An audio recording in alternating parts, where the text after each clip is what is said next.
Hi, welcome to toClick. In this video we'll show you how to add photo in home screen Android step by step to personalize your device easily. If you're ready, now let's get started.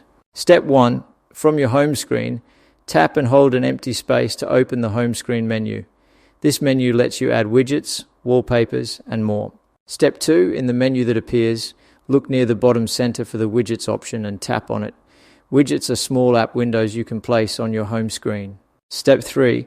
Scroll through the widgets list until you find the gallery option, then tap it. This widget allows you to display photos directly on your home screen.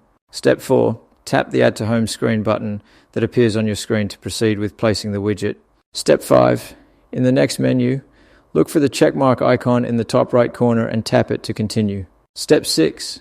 Tap the gallery widget again, then select the specific photo you want to add. After choosing, tap the checkmark icon in the top right corner once more. Step 7. Finally, tap Done to confirm your selection and complete the process. Your chosen photo will now appear on your Android home screen. Thanks for watching, and don't forget to subscribe to toClick for more simple Android tutorials.